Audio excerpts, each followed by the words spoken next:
Good afternoon, everybody. Welcome to our special bonus lecture associated with my Lewis and Tolkien class that I'm teaching with Mythgard right now.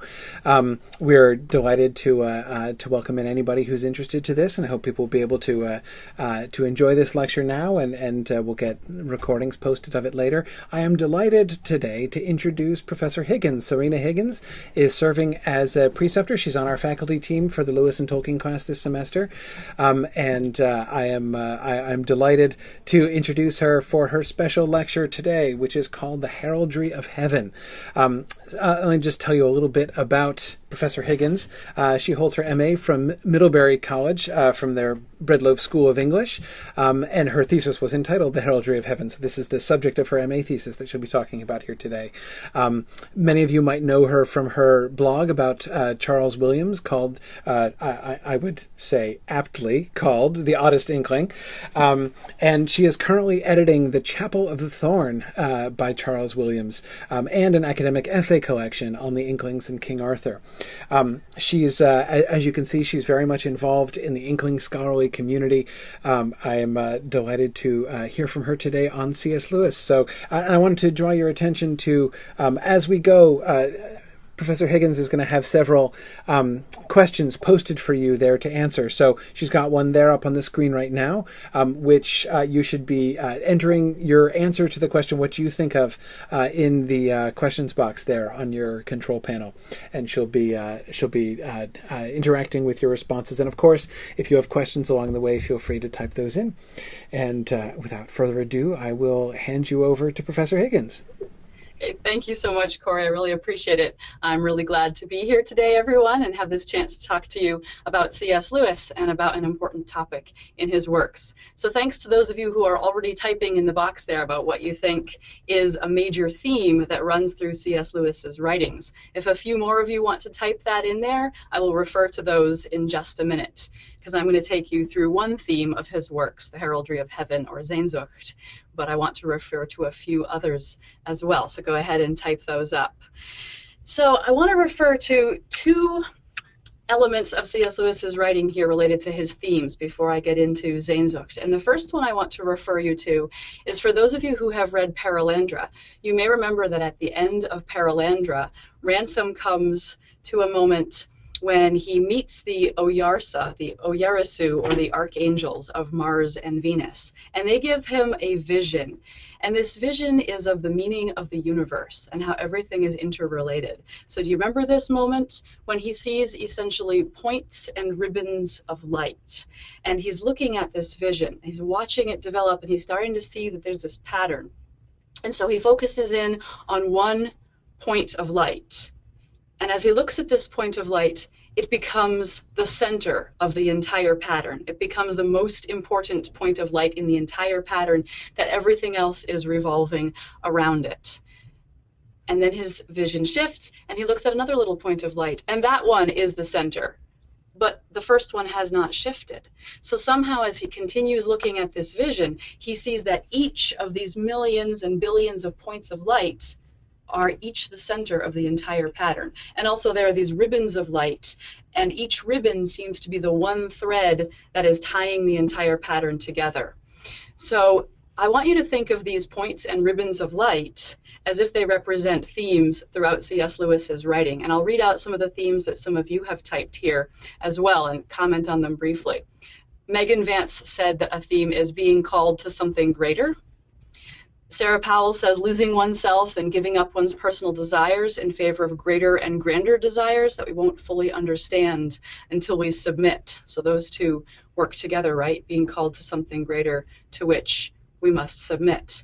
Dolores Jenish says discernment of good and evil. Yes, good and evil, definitely a huge theme. Related to that one, no one has said it yet, but questions of the problem of evil and free will, I would say. John Caparella says the Christian message, or specifically restoration, comes to mind from Narnia, The Weight of Glory, and Mere Christianity. Kate Neville says love and responding to love.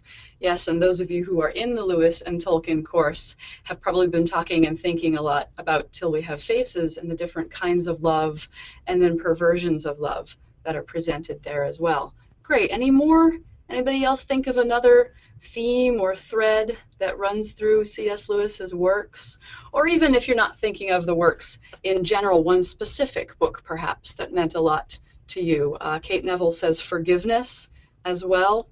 Excellent. More of a literary theme here is perhaps the idea of Platonic forms, or a kind of Christian Neoplatonism that runs through C.S. Lewis's work as well. Dan Kinney says death and transition. Yes, and how about transformation as well, Dan? Probably. What about the idea of Christianity as the true myth? The idea that all previous myths and imaginations have something of the truth in them, and then this truth just happens to have occurred in history at one point. That's probably a theme as well. Sarah Powell says the rejection of scientism as the ultimate purpose in life. Yeah, scientism, perhaps scientific materialism, the idea that the material is all that there is and is the full explanation of everything, the idea that there would be nothing beyond matter. So that's definitely something he was interested in debating with in many of his writings. Related to that, perhaps, is his exploration of reason and imagination, the importance of both and the relationship of reason and imagination. Great, thank you for those answers. That's wonderful. So if you think about each of those themes as being a thread that runs through his works, or to use the other part of his own metaphor, one of the points of light, then I propose to you the idea that whenever you look at one of those themes, you see it as if it's the only theme in his work. You see it as if it's the main idea that he was trying to communicate in all of his books. But as soon as somebody else starts talking to you about another one of the themes, then you see that one as if it's the main idea that he was writing throughout all of his works. And his friend Owen Barfield has a quote here that I think is relevant for understanding Lewis's different ideas and concepts and focuses. Owen Barfield said, "What Lewis thought about anything was somehow present in what he wrote about anything." Let me say it again. What he thought about everything was somehow present in what he wrote about anything. So you see, he's writing about one idea, and somehow what he thought about all these other ideas is being pulled in along those threads or ribbons of light. So from my reading of C.S. Lewis, ever since I was a little child, even when my parents were reading the Narnia Chronicles to me before I could read myself, all the way up until now as I'm studying his works, this idea of the Heraldry of Heaven, or Sehnsucht, or longing, seems to me to be the main point, or the main thread or theme that is running through his works. So that's the one that I'm going to talk about to you today, and we're going to look at what is it, how does he describe it, what are the particular literary challenges that he came up against. Here's one definition that Lewis gave at one point. He says that it is an unsatisfied desire, which is itself more desirable than any other satisfaction. I call it joy. So right there, he even gave several different words for what this thing is, what this experience is, and tried to describe it. Okay, so desire, that's an ordinary word that we can understand, the wanting of something, the longing for something. And yet then he introduces this paradox. It is itself more desirable than any other satisfaction. So that right away seems counterintuitive, paradoxical, because if you desire it, then it cannot itself be a satisfaction, because the satisfaction continues to be deferred even as you are having the desire itself. You see that? And then he introduces this other word here. I call it joy. So he takes another ordinary word, joy, capitalizes it, and gives it a privatized definition. So I'll be looking at that as we go through and trying to figure out what this desire is, what this experience is that he was longing for and searching for and writing all of his life. Whatever it was, it's as if it has no content. There's something that's the catalyst for this desire, but the desire itself is empty because it's longing and yearning for something else. So it's sort of like it's an empty space into which the young Lewis tried to put these different experiences that, or these different catalysts that would promote it. And so for him, they were nature and literature, primarily nature, literature, poetry, and also music were the strongest catalysts of this feeling for him. And it also has no temporal locus or no time period through which this desire lasts, because as soon as you realize you felt it, it's gone, because you're thinking back on having felt this longing. So therefore, you are no longer feeling it at the moment. So there is no time period, no measurable period of time in which you can say, I am now experiencing joy or Sehnsucht of this particular type. In 1950, later on, looking back at some of his writings in the preface to his narrative poem Dimer, C.S. Lewis wrote that he felt romantic longing, at least since age 6. And it could not be contained in any particular systems of imagery. So that's one of the challenges that he faced, is that it couldn't be contained in a particular system of imagery. And there are several other literary challenges that Lewis faced as well. And I want to mention a few of them and why they're important for this study. One is the problem of diction, or the problem of vocabulary. And there are two related problems of diction. One is that the experience itself is ineffable, so by definition unable to be contained in words. So therefore, any words that you might use to describe this particular desire or flash of longing somehow falsify the experience, because they are not the experience themselves. So codifying it or writing it down somehow falsifies it. Terrible dilemma for a writer, right? And then another related problem is that any words that you choose to use for it come with baggage. They come with their denotations and their connotations. And as you may have already noticed just this briefly he uses a lot of vocabulary from the Romantic poets from the 19th century, and even there called it romantic longing. So that may possibly limit the resonance that the terms can have if he ties them to a specific historical literary time period. That may seem to exclude some other possible definitions of this experience. So that's one challenge that C.S. Lewis faced in writing about this. Another challenge is taxonomy or classification. So what kind of an experience is this? Is it aesthetic? He thought early on that it was an aesthetic experience, a response to music and to poetry. Is it a spiritual experience? So is it mystical? Is it transcendent? Or what is it? What category does it go into? Is it natural? Is it supernatural? So then also in his particular work as a writer, Lewis faced two other challenges in his experience of joy or Sehnsucht. The challenge of genre.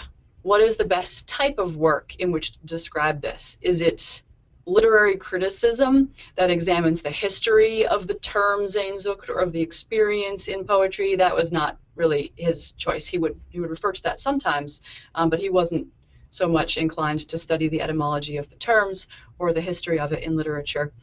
Is theological nonfiction the best genre? Apologetics, doctrinal works, arguing that this is a spiritual experience, or are fiction and poetry and mythology the best genres? So that's a challenge that he faced. And then finally, one of the ways that he tried to solve these was through the personification of this desire and this longing. So in many of his works, he personified the people who feel the longing. So he has characters who are pursuing some goal as a personification of Sehnsucht. And in others, he's trying to personify the object of the longing. So we'll get to that. But because C.S. Lewis was the kind of thinker who thought with pen in hand, the very fact of the existence of these challenges was productive for him. It was productive of works. And so that's great for us that he decided to take on this challenge of trying to describe this experience all along, because then it drove him to produce more and more works in which I'm arguing he's exploring this same idea over and over. Now, before I start getting into the quotes and the textual evidence for the development of this idea, I want to just point out the challenges that I have to face as well. So Lewis has these challenges in writing about it. I have certain challenges in attempting to study this. One is that my study is roughly chronological, but there are a few works that we can't date with precision, specifically the short poems that were not published during Lewis's lifetime and were collected and published posthumously. So there's at least one work here today that I'm going to talk about that we don't know exactly when he wrote it. So that, of course, is a little bit of a problem when I'm trying to do a chronological study of the development of his thought, but I will give you as much as I can there. Another problem is circular reasoning. Let me tell you what I mean there. Let me explain what I mean by the circular reasoning that I'm trying to avoid, but probably employing. That is, if I set myself the research project, what words and descriptions does C.S. Lewis use throughout his life for this experience of desire or longing?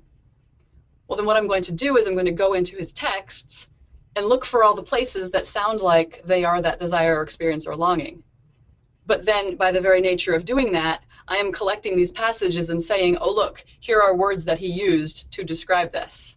So you see how that's a sort of a circle.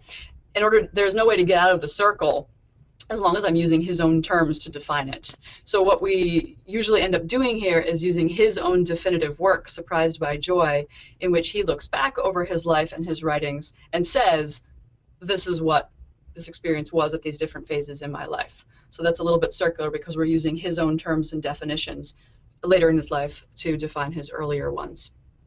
And then finally, my study is quite selective today because of time constraints and because I'm primarily looking for places when there's some important change in the diction that he's choosing, in the words that he's choosing.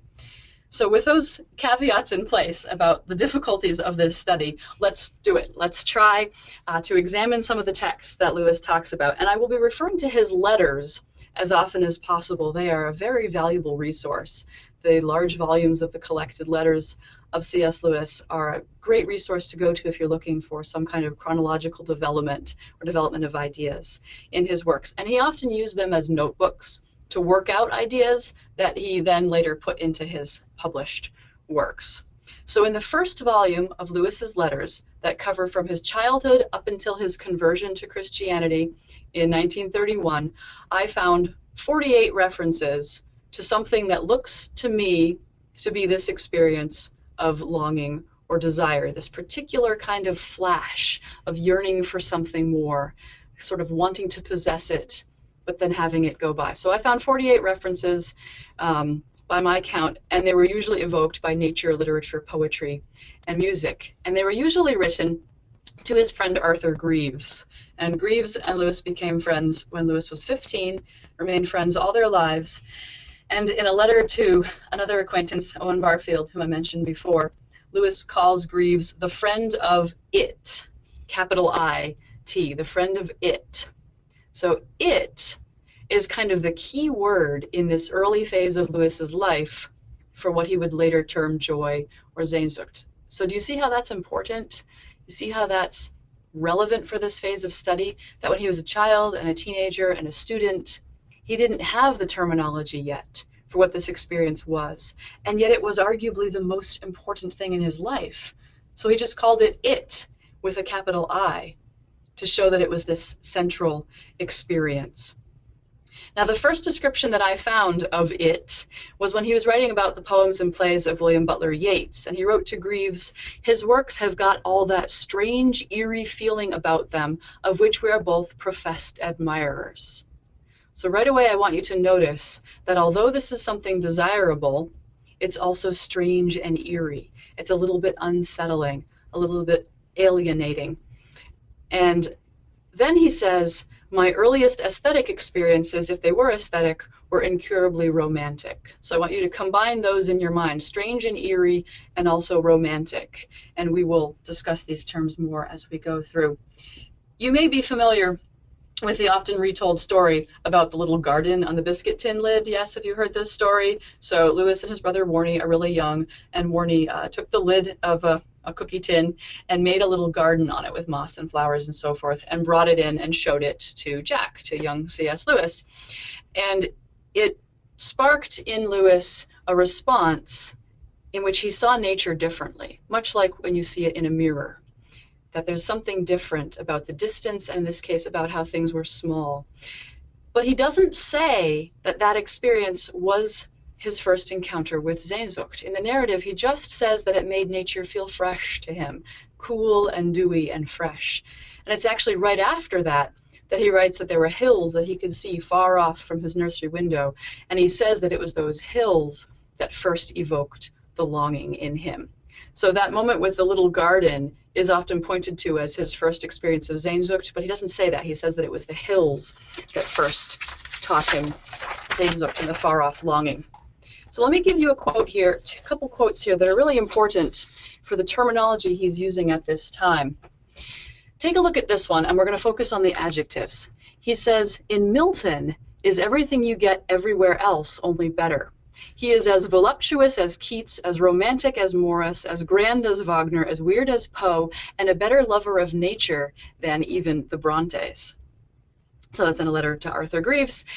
And if you look at the adjectives there, it seems to me that they are a catalog of what he's thinking that this desire is right now. It's voluptuous, so it's sensual, possibly even sexual.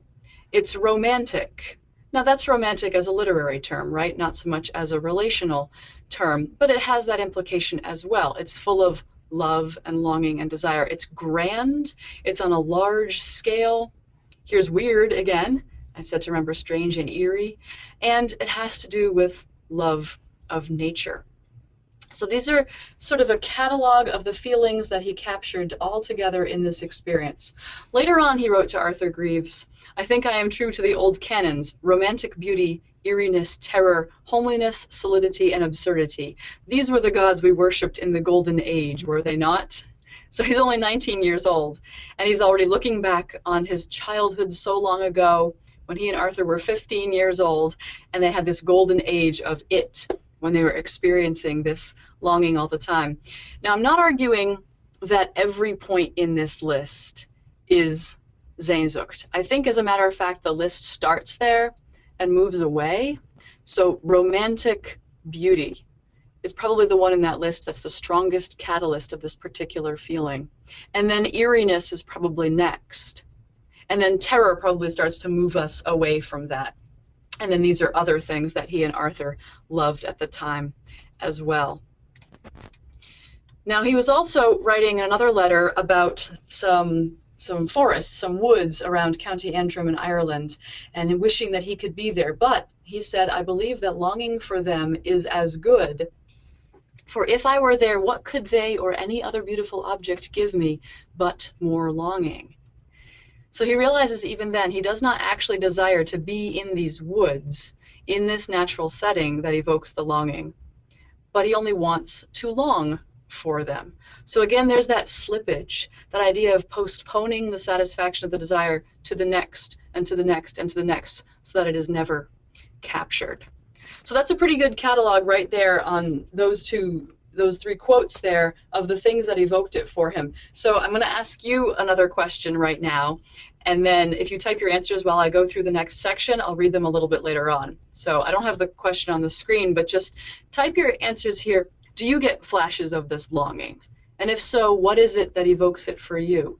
Do you feel this sense that there's something beautiful and you need to somehow possess it or keep it? Or that the beautiful thing is almost a window into a larger world, has a meaning and a significance beyond itself? So if you think you know what Lewis is talking about here and you felt it as well, just type for me, just like yes, and then the thing, what is it? And as specific as possible. If it's music, who? Which composers, singers, songwriters? If it's nature, where? What particular combination? If it's poetry, literature, who? What author? What work? Okay, so you do that for me while I go through the next bit, which is I'm going to talk about one of his early poems.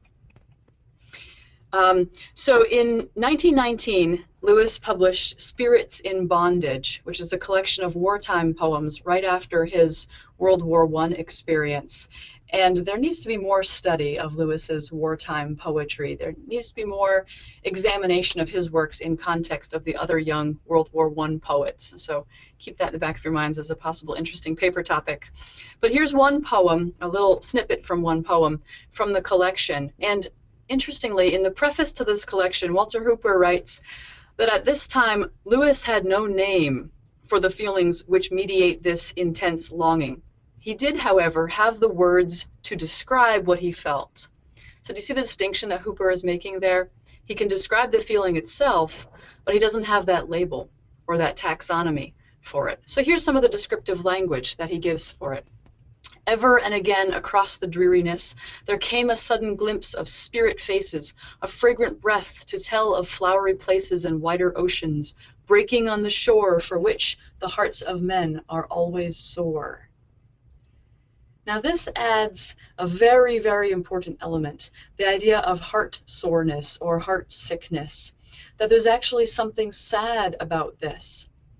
And this quote also introduces the idea of exile, of geographical separation from the object of the desire. And there are lots of other little quotes in the collection Spirits in Bondage that seem to have a geographical direction to this longing.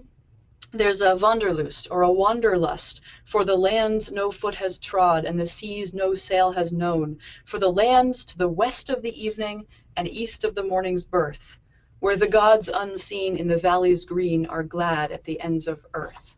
So did you hear that? There's a specific land. There's a specific land to the west of the evening. He calls it the land of the lotus, the land of the lake, the back of the north wind, or the land of Hesperus or Venus. Venus, keep that in mind. The Isle of Apples or the garden or the castle. So there's a very specific idea in his mind in these early days that there's a geographical place that if you could get to, it would be the satisfaction of all of these desires and these flashes of longing. But that contradicts what he said earlier, right? That even if I could get to those woods in County Antrim, they would only give me more longing. So even if you could get to that magical island in the west, that Avalon, that Atlantis, that Valinor, then it still would not satisfy the desire. The desire would still be postponed and pushed off to the next. So I'm going to take a look at your answers now and see whether they kind of match up to Lewis's. So some of you have said, yes, you feel this longing. Sarah Powell, summers at the cottage. Sharon Powell, Bucart Gardens, Victoria, the cutest tea shop. Alice Deegan, sometimes people evoke this for me. People do. That's fascinating, Alice.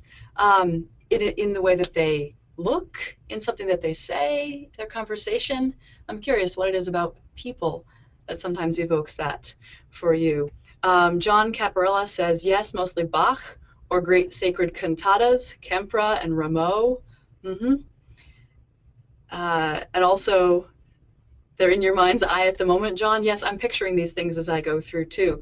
Dolores says that her it is extremely personal. Lewis is far braver in his efforts to describe this it. That's one reason I like reading his words. He speaks for me. Yeah. One of Lewis's great skills, of course, is his clarity in capturing these universal or widespread experiences and trying to put them in just the precise language, even with all those challenges that I outlined at the beginning. Kate Neville, the stars at night mostly because of the sense of eternity they've always given me. Driving or walking through a road which is nearly completely overhung with trees in any season. Only recently, the face of a baby, that connects with Alice's. And you think, Kate, that it's a desire for eternal beauty. Is it related to the Platonic idea that there is an ideal of which what we see is only a reflection? Yeah, hang on to that. Hang on to that. Don't go there quite yet. Dan Kinney, I think that what it refers to is anything that comes out and grabs me and I can look at it like an old friend. Skimming through Dan, a piece of music that brings images to mind, a small part of nature. This is good. I like what you say here. A small part of it that seems to be familiar, of something that I could almost grasp at the edges of memory. Yeah, with that little biscuit tin garden that Lewis refers to, he says that it wasn't really so much the garden itself that did anything for him as the memory. That almost immediately it turned from experience to nostalgia. And we saw that too in the quote when he wrote to Arthur Greaves about the golden age. Very good. It can be a passage of writing, poetry or prose. Dan goes on. That seems it was meant for me and I can understand it completely. I guess it is almost like joining hands with an old friend that I seem to never remember completely. Yeah, does that still have the postponement of the fulfillment of the desire too? Even when you have that reunification with a friend, is there still that putting off of the desire to something else? Lewis would say that for it to be this experience, it still has to have the sense of being unsatisfied and being postponed. And Alice, thank you. It would be people whom you know, but in specific moments. So thanks for all those. So you notice then that in addition to the idea of the desire being put off to a further geographical location or an inaccessible chronological time, I want to point out to you that C.S. Lewis is also using a very specifically romantic vocabulary here. And again, I'm referring to the chronological time period in literary history. So I have another question for you to answer while I go through this next bit. And this has to do with a specifically romantic piece of terminology. And that's the word the sublime. The sublime. How would you define that word? Because I've always been interested in whether the sublime and Lewis's Sehnsucht are the same thing. So notice that he's using vocabulary that he has taken from other poetic sources, primarily from the 19th century British Romantic poets and also from mythology. So we get this evocation of these earlier eras in literature. And another interesting study, which is not the study that I'm doing today, so it would be great if someone wanted to do this study too, would be to examine his diction of longing and Sehnsucht and see whether it's usually coming from what he read, because Lewis kept pretty good records of what he was reading at any given time, either in his letters, in his journals, in annotations in the book themselves, or in other places. So it would be fabulous if somebody wanted to do a study where they take the complete works of C.S. Lewis, digitized, do a word search through them and compare them to what he's reading at the time, especially when he's younger and he's discovering certain works for the first time, because that's when they make such a great impact on you. They stick in your memory. So you notice that he's using that kind of vocabulary here. So this raises a question with the problem of the object of the longing. There were times in his youth when Lewis thought that the object of the longing was those literary texts that evoked it. So that what he was really wanting was to find more books like that and to read more poems like that that gave him this particular feeling. So therefore it was a quest for the perfect book or the perfect poem that evokes Sehnsucht. Okay, but you see what the problem is there, right? Because if those works are the ones that evoke the longing, then reading the works is not the object. It's merely, again, the catalyst that causes the longing. Or it's the initiating point for the longing, but it's not the object. At another point in his life, Lewis thought that perhaps what he was longing for was to be able to write like that himself, was to be able to write works that evoked the longing in others. So maybe that's a little closer. Maybe that's what he desired, but that still is just putting it off to a further remove, because then it just puts the longing onto us and we do not have the object then ourselves. And presumably if he went back and reread his own work, it could evoke the same feeling in him again. So he's always having this problem of what is the object and where is it, can he find it?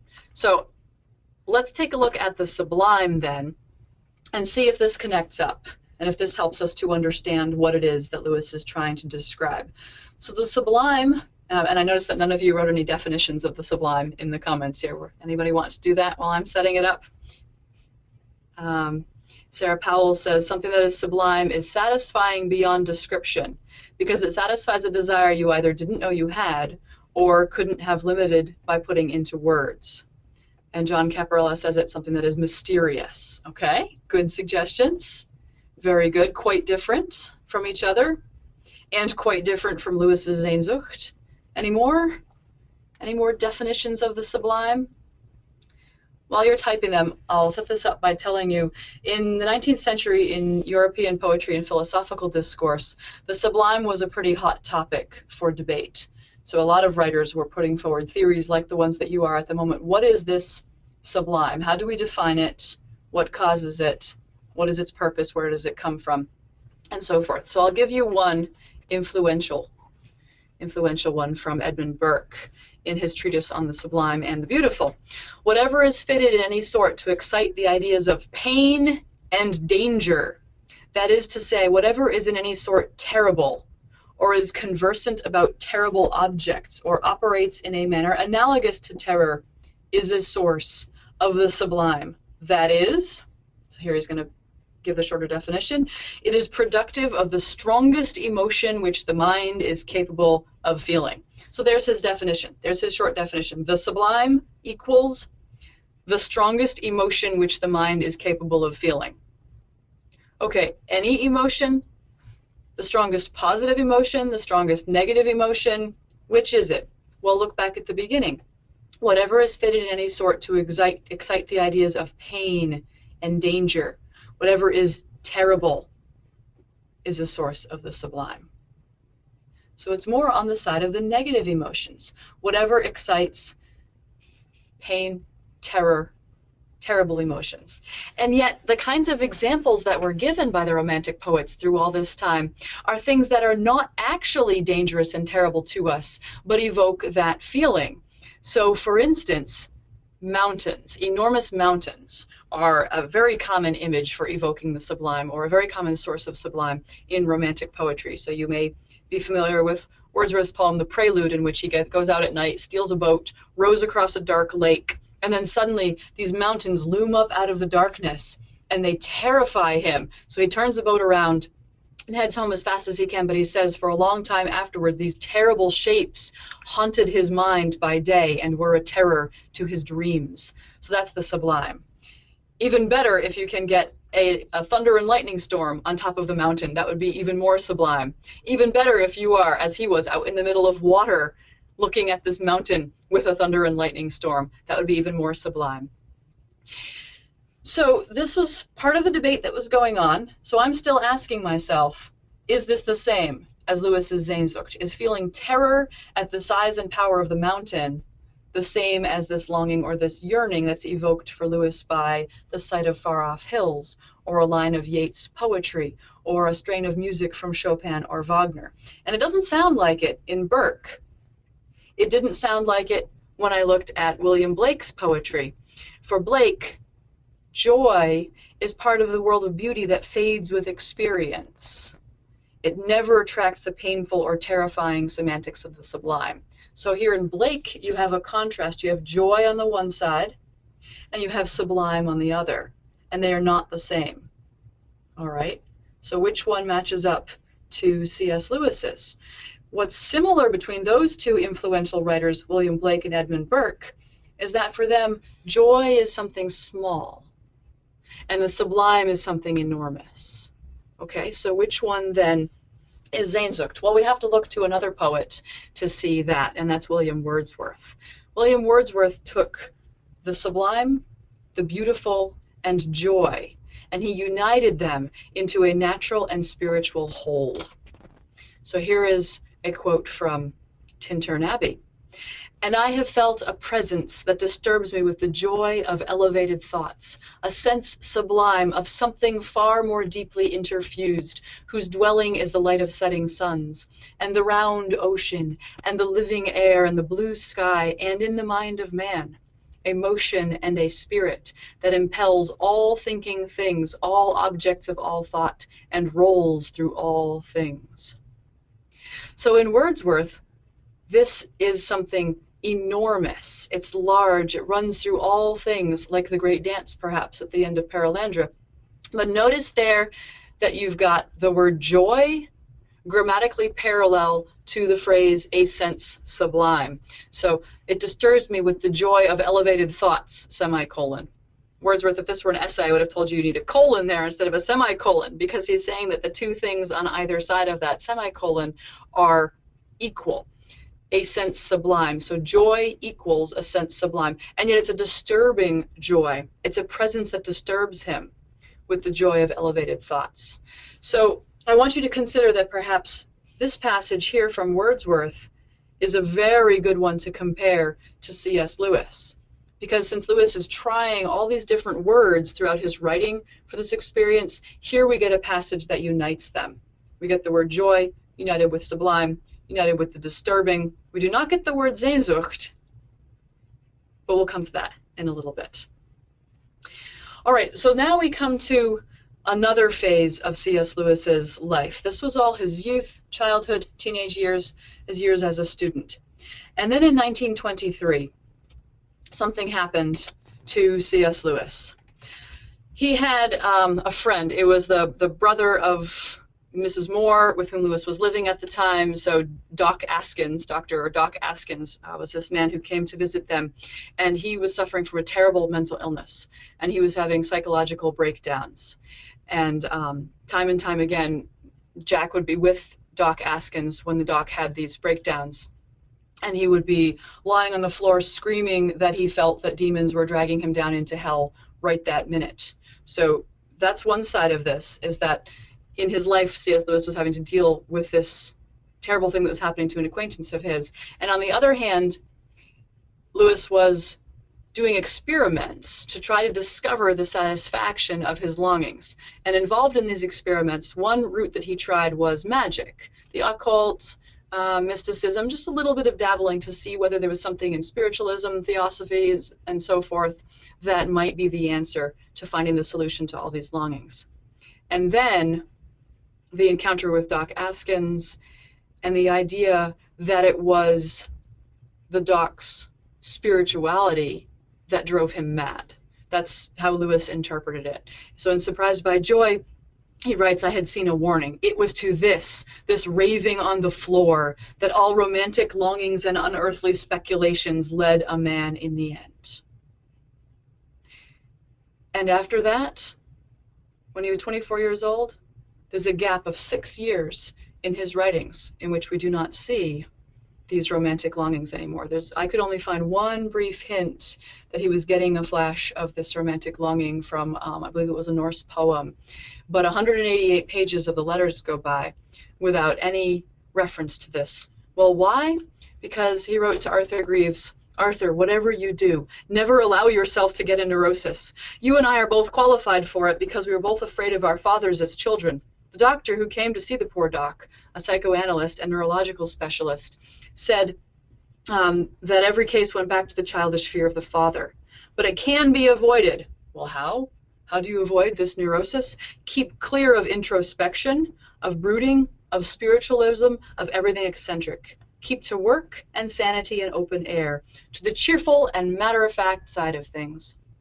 We hold our mental health by a thread, and nothing is worth risking for it. Above all, beware of excessive daydreaming, of seeing yourself in the center of a drama, of self-pity, and as far as possible, of fears. That's a pretty tough prescription. But you see that among other things to be avoided is spiritualism, anything eccentric, and based on that previous quote, romantic longings. So it seems then that he tried to banish these romantic longings and to explain them away in order to avoid risks to his mental health, as he saw. So as I said, there's this 6-year gap when there is very little written about it, except a narrative poem called Dimer, in which Lewis puts forward the interpretation that all these romantic longings are a sham, an illusion, a purposeful trap set by evil gods to lead us astray. Or, alternatively, that they're only a complex of chemicals in our brain, just hormones, nothing more than chemicals, biological explanation for these, and that they should therefore be ignored. So he's in this phase of his angry rejection of immortal longings when he writes this poem. And he starts out at the beginning of the poem that the character Dimer is full of these romantic longings. He feels the stabbing wounds of bitter sound. He feels the unendurable, stealing sweetness. He calls it a disease of longing. He hears the whisperings at the heart, soul-sickening gleams of infinite desire, and joy that seems the promise of full power. And he says that joy flickers on the razor edge of the present and is gone. So the character feels all of these things, and these romantic longings drive him to leave his dystopian town, to rush out into nature to try for freedom, but it turns bloody, it turns to massacre. And then the character shouts out in anger here, why do the gods lure to them such spirits as mine, the weak, the passionate, and the fool of dreams, when better men go safe and never pine with whisperings at the heart, soul-sickening gleams of infinite desire, and joy that seems the promise of full power. So for this phase in his writings, and for this character Dimer, the answer to what is the object of the longing seems to be, there isn't one, you fool. It was just to lead you astray. It was just to deceive you. All those beautiful bird songs, those beautiful trees, those flowers, those things that you saw in your friends' faces. Just chemistry, just biology, given to you to lead you astray.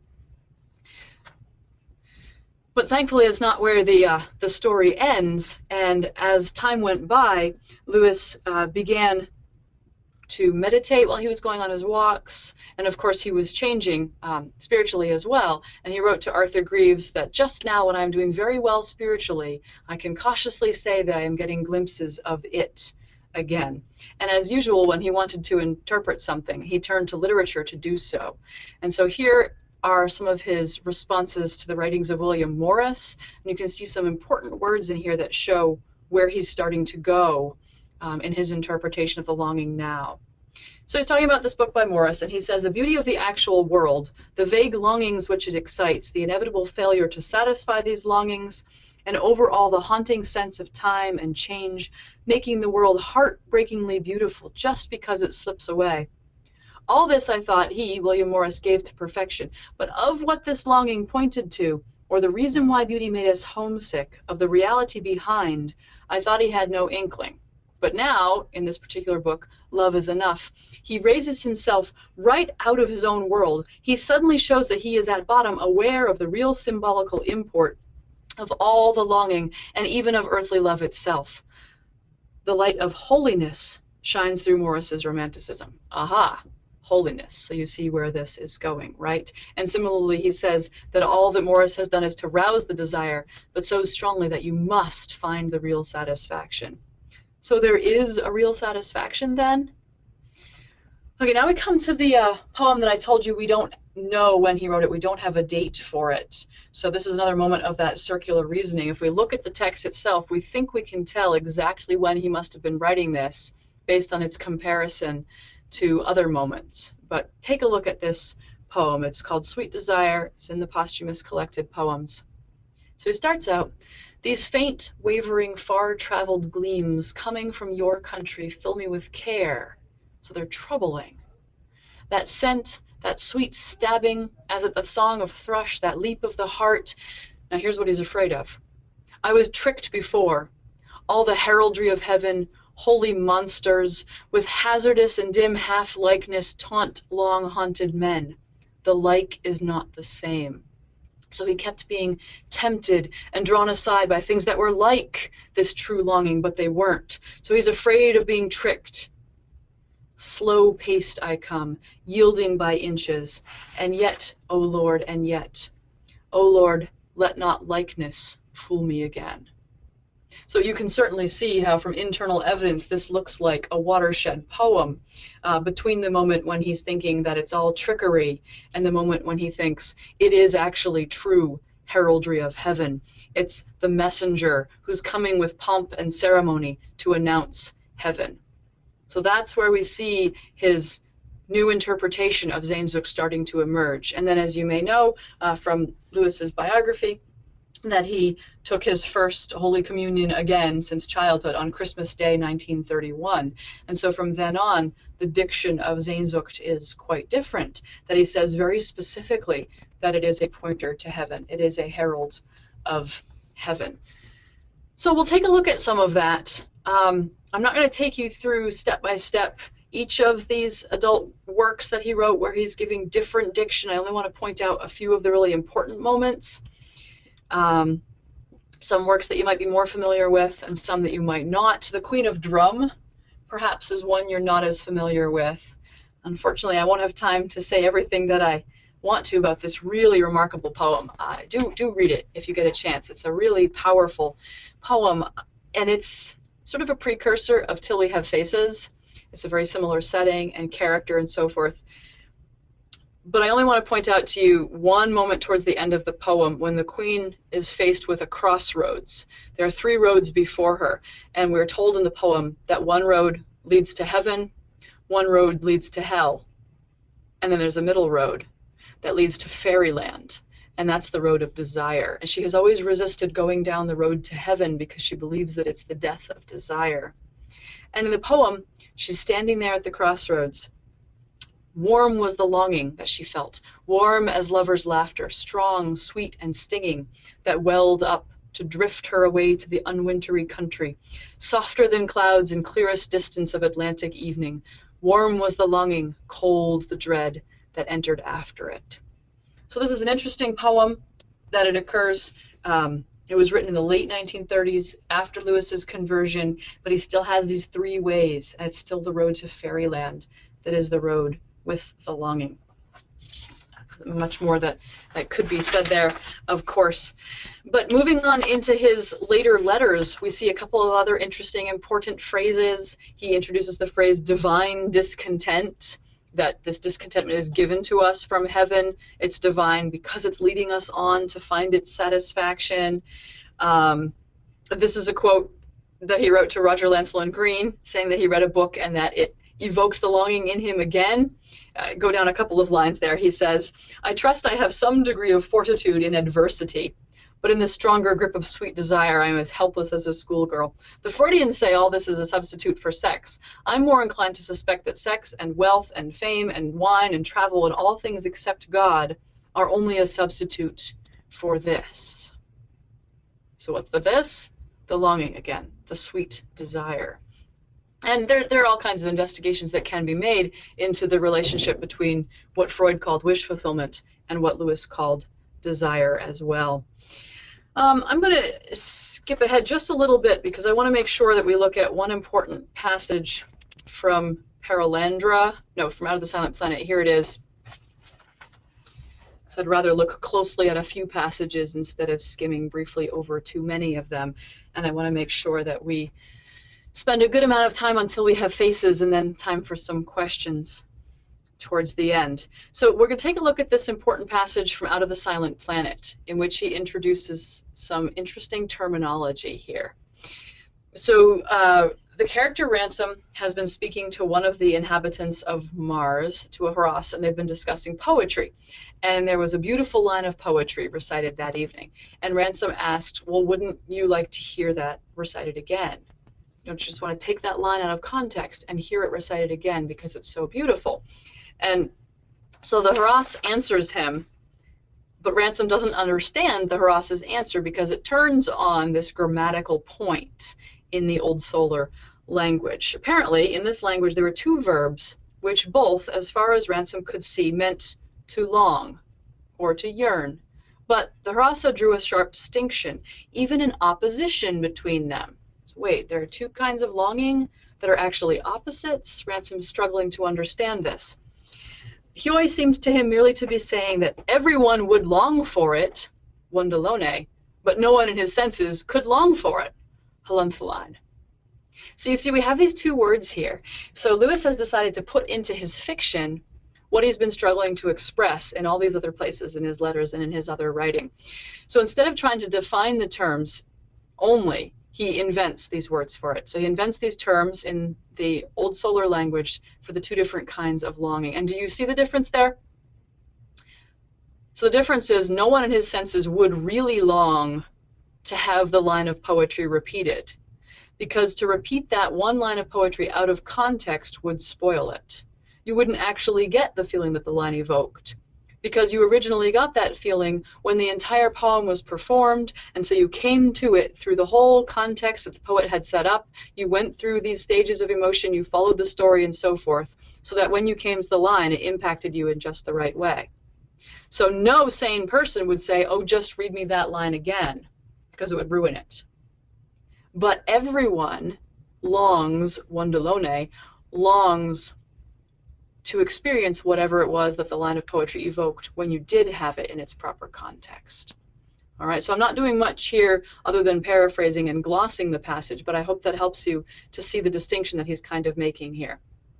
To put it really bluntly, the wondalone is the longing that Lewis is talking about all through everything we're looking at today. So why didn't he just use that word through all of his writings then, right? Instead of trying to pick up this diction from romantic poetry and from mythology and from ordinary life and then trying to freight them with this enormous weight of definition that he's trying to give to these words, perhaps more than these words can bear. So there are other moments in the cosmic trilogy that we could examine. I'm going to skip over them for now to make sure that I have time. There are moments in Surprised by Joy, when he defines it again, very, very similar. Our best havings are wanting. It has a stab, a pang, an inconsolable longing. So we're now coming to Surprised by Joy. We're coming to this later phase of Lewis's writings here, 1955. So this experience is so important in his life that he puts it into the title of his spiritual autobiography, Surprised by Joy. And so here we get this particular definition that he's giving to the ordinary word joy. Joy is distinct not only from pleasure in general, but even from aesthetic pleasure. It must have the stab, the pang, the inconsolable longing. So I want to talk about the two important words now that we finally get in 1955, joy and Sehnsucht. I've been using them through this presentation, but Lewis only uses them in particular contexts.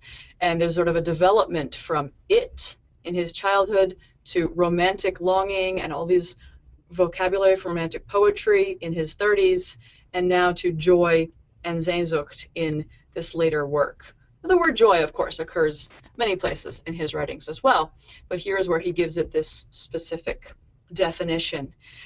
There's an interesting linguistic history to the word joy. I won't give you too many details, but I'll just give you a little bit so that you see why this is kind of interesting here. So joy entered English in the 13th century, and it came from the old French word that meant both joy and jewel, and it had the sort of ordinary definition that we still use now, a vivid emotion of pleasure arising from a sense of well-being or satisfaction, expression of glad feeling, outward rejoicing, mirth, and so forth. But then there's this interesting period in English from 1300 to 1483, when there's a gap in English, when there's a missing word. There's sort of this lexical gap there. The Old English word wuldor and wulder, that translates glory, honor, fame, praise, and so forth, had disappeared from the lexicon. But gloria from Latin hadn't come in yet. And so in this brief period of almost 2 centuries, there's no word to express exactly what we mean by our modern word glory. So joy temporarily filled this gap. Joy came to be associated with heaven, and you'll find places in poetry where joy is used as a noun, meaning heaven. It's primarily used in the Bible, the doxology, and the prayer book. And then you come to the Romantic poets, and they see this interesting history of the word joy. So some of them will even use it as a noun or as a verb in strange ways. Blake says, I joy to hear, rather than I rejoice. So I think that what Lewis is doing with the word joy, just a speculation here, but it seems like he's trying to draw together those threads from the history of the word, that he wants it to mean ordinary rejoicing, joyfulness, mirth, and romanticism, everything that's evoked by the Romantic poets' love of nature and the significance that they see in nature, and I think he wants it to mean heaven altogether. So he's trying to draw these 3 threads together and pack them into that one little word. And then, of course, he's also using this word Sehnsucht. So here's the first official time, and everything I've been saying today, here's the first official time that I'm giving you a quote with the word Sehnsucht. And this is from Surprised by Joy. So remember, again, written in 1955 when he's 56 years old. Remembering back to his childhood, the low line of the Castlereagh Hills, which we saw from the nursery windows, they were not very far off, but they were to children quite inaccessible. They taught me longing, Sehnsucht. They made me, for good or ill, and before I was 6 years old, a votary of the blue flower. Okay, what's this blue flower? Well, it's another image from Romantic poetry, from the German poet Novalis, or Friedrich von Hardenberg, wrote under the pen name Novalis. So he wrote a novel, Heinrich von Ofterdingen, which is a sort of a coming of age of a poet novel in which this young man wanders and has all these various adventures seeking for the blue flower. But Owen Barfield taught C.S. Lewis that the blue flower was an emblem for Sehnsucht, which in itself is a word for this longing that Lewis has been trying to name all of his life. So it's a very specific German term, from sehnen, to long, to yearn, to desire, and Sucht, an addiction. So it's an addiction to a longing. It's a craving. It's a languor, a longing, a yearning, and so forth. And it occurs in the title of a poem by Novalis, Sehnsucht nach dem Tod, longing for death. Novalis was a poet who described a Narnia-like Garden of Eden in which there were talking animals. And Lewis really latched onto this poet and loved this word specifically. So he does use the word somewhere earlier than what I've showed you on the screen here. He does use it in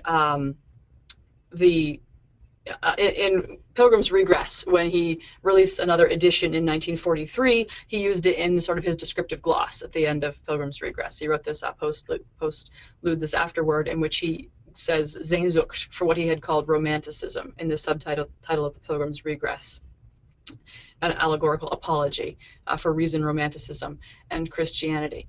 So he lifted this word straight from this romantic poet, and he thought, aha, that is the word for what I'm longing for.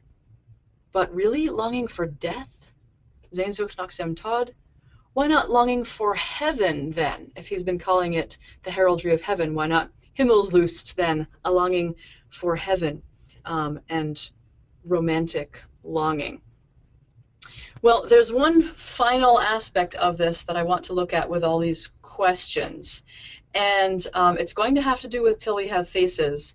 But I'm going to ask you to answer one more question, and I will pull your questions in your answers to this question in as I finish up here. You'll see why this question relates when I get to the end. So the question is, what do you think about literary fragments? Have you had an experience in which you read or watched a piece of art that was unfinished? Okay, so you've come across a fragmentary work. What was the effect of it? Especially, can you think of a situation in which the fragmentary nature of the work was positive? That somehow its being unfinished was more powerful than if it had been finished? So that's what I want you to answer in the comments right now, if you would, please. A fragmentary work that somehow its fragmentary or unfinished nature is powerful. Why? Why is that? So keep your answers short, if you would, so I can go through and read those in a few minutes as I transition us into Till We Have Faces at the end here. So I hope that you've been picking up so far that Lewis was never really satisfied with any of the terminology that he chose. He kept trying to use different words for this experience all of his life, and he kept trying to put it into different genres, different characters, and so forth. And as I said at the beginning, well, this is partly because words won't work. Carl Jung wrote that putting a mystical experience down into words falsifies it. William James, in The Varieties of Religious Experience, wrote that the first mark of a mystical state of consciousness is its indescribability. James wrote, the subject, the person, the subject under study, the person immediately says that it defies expression, that no adequate report of its contents can be given in words. So he's talking specifically about mystical experience. So the nature of the experience is compromised by the language that is used. And you see that I've kind of been harping on how so much of Lewis's vocabulary is drawn from the Romantic poets. And I hope that you see how that's both positive and problematic for this very same reason, because it comes freighted with all this baggage from a particular era of literary history and a particular nature sensibility that is not exactly Christian. So that can be good because it has universal appeal, but then does that create some kind of dissonance with Lewis's specifically Christian interpretation of joy and Sehnsucht as a pointer to heaven? So I hope you see the questions that I'm raising here.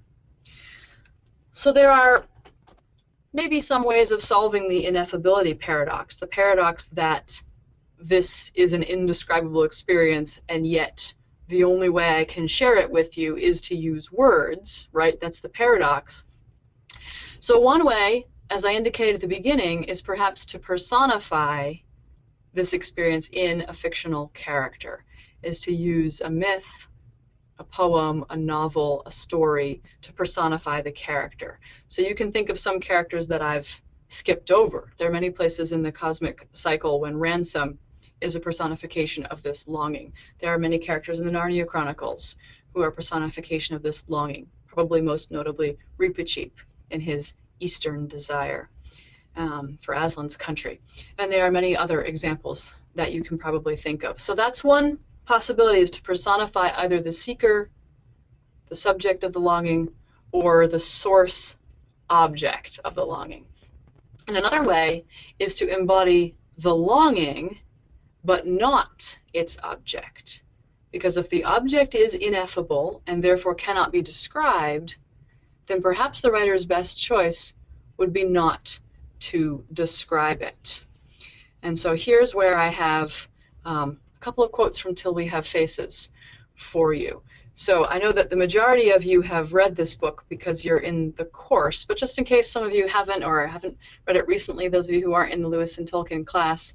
So we have these two sisters, these two princesses, who each, I would say, personify or embody some aspect of Sehnsucht. And so Psyche is the one who embodies the pure, perfect, heavenly oriented Sehnsucht, that her longing is all outward, outside herself, that she longs to go to the mountain, to meet the god of the gray mountain, to marry the god of the mountain. And so her longing is very physical. Again, it's geographical and it's personal, as we've seen in some of these other quotes as well. Whereas on the other hand, Orual's longing is turned inward. It's twisted into a craving need. It's a good desire to begin with, and all along it still has aspects of good desire. But her love is all what she needs to take in from others. So that's twisted Sehnsucht, or Sehnsucht gone wrong, right? And then at the end of the story, we see that they both are granted their longing. So I have two moments for you where we get encounters with the god, but look at what Lewis does, or more importantly, look at what Lewis does not do here. So here's the first time that Orual sees the god. In the center of the light was something like a man. It is strange that I cannot tell you. You think she's going to say anything. But no, just I cannot tell you its size. Its face was far above me, yet memory does not show the shape as a giant's. And I do not know whether it stood or seemed to stand on the far side of the water or on the water itself. Though this light stood motionless, my glimpse of the face was as swift as a true flash of lightning. Sorry for the typo there, as swift as a true flash of lightning. I could not bear it for longer. Not my eyes only, but my heart and blood and very brain were too weak for that. So notice what the narrator Orual does here and what she does not do. She describes certain things and not others. She describes for us her memory of the experience, but not really the experience itself. She does not describe the god. It's something like a man, but not a man. Well, then what was it? She does not describe his face. She says the face was far above her, but she does not describe the face. She says that it stood or seemed to stand, but she doesn't describe the feet. And she's not even sure where he's standing, on the water or on the side of the water. And it's very much like lightning, and it's a tiny glimpse, and it fades away. So I suggest to you that what Lewis is doing in this passage is evoking the longing in you as the reader, but then not falsifying the experience by trying to give you a description that would, of necessity, by definition, fall short. So that the withheld image there is more powerful than an image that he might give you. Even more so in this quote from very near the end of the book, indeed, that he says, the narrator Orual says, the air was growing brighter and brighter about us, as if something had set it on fire. Each breath I drew led into me new terror, joy, overpowering sweetness. So you see how that list goes right through this lexis of longing we've been examining. It's terrifying, but it fills her with joy. It has a sweetness, but a sweetness she can barely handle, or can't handle. It's overpowering. I was pierced through and through with the arrows of it. I was being unmade. I was no one. The earth and stars and sun, all that was or will be, existed for his sake, and he was coming. The most dreadful, the most beautiful, the only dread and beauty there is, was coming. The pillars on the far side of the pool flushed with his approach. I cast down my eyes. So even more so than the other passage that I showed you where he might be standing on the water or might not be, there's no physical description of the god here. We see all of the impact that the god makes on the light, the water, the air, and on her, but we don't see him, and she looks down. She casts her eyes down right before he arrives. And the next line that I didn't quote here says, I think that the vision to the eyes must have faded just a moment before the vision to the ears, because then he speaks, she hears his words, but she doesn't see him anymore. She realizes that it was a vision. So what Lewis has chosen to do here in this important, crucial passage, in this important, crucial novel in his exploration of Sehnsucht, is to withhold the image, and therefore also to withhold that categorizing type of terminology that he has sort of obsessively sought in all of his works. So I think that this is somewhat like a fragment. It's somewhat like an unfinished work, right? So I'll see what some of you have said here about it, about an unfinished work. Alice, you've experienced this more than once with shows that were canceled before the early energy was sapped, right? So there's something powerful about the beginning, the energy early on, and maybe if the show had gone on for years and years and years, perhaps it would have lost that. So John, you say that when you're listening to your own works, songs, as you're working on them, you get an excitement about how good it might end up becoming. Yeah, you know, I was just talking with a colleague about that today, about the next novel I'm going to write and how it's perfect right now. This next novel I haven't written yet is the best novel in the world, right? Because it's absolutely perfect. And then no matter how it turns out in the end, it will never quite match up to my image, to that Platonic ideal. Kate, was that you who referred to the Platonic ideal earlier? The perfect thing that's out there, you know, I will never quite capture it. And so there's something about the fragment that's really powerful. Dolores, why is there something powerful about the fragment? Because my response is to immediately continue its development into a completion with as many more facets or fewer than the original could support. Very good. So just think about that as we close, that what goes on here is that finally at the end, one of his last works, Lewis stops categorizing, defining, taxonomizing so obsessively, and instead gives us people who are living this longing.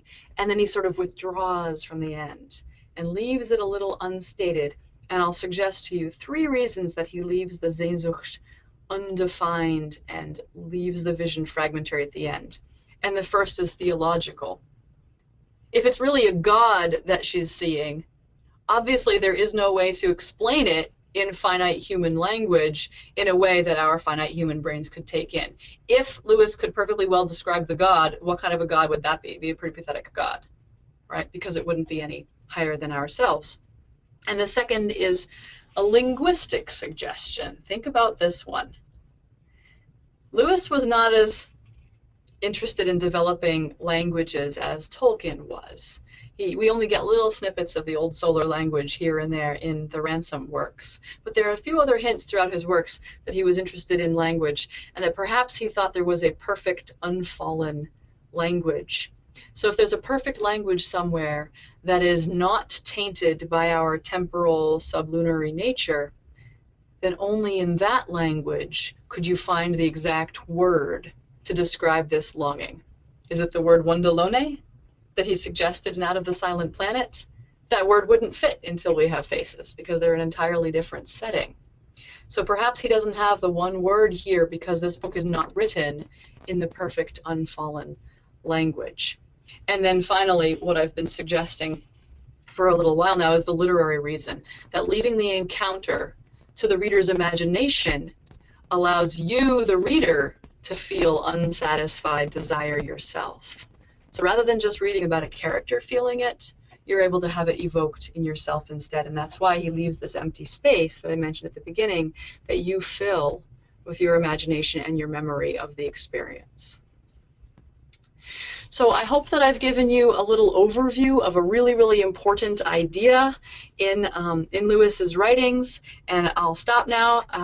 We'll wrap it up. If you have a couple of questions, I can stay for about 5-10 more minutes. If you had any questions about this, and if anybody needs to step out now, that's perfectly fine. But thank you so much for your time. And as you see, there are many other conversations relating to this that we could explore at other times. So I'm interested to see if you have any questions either right now or later on. Thanks, everybody. getting one good question right now that I will look at and try to address. Sarah Powell, what is the relationship between Sehnsucht and nostalgia? Yeah, that's a beautiful question.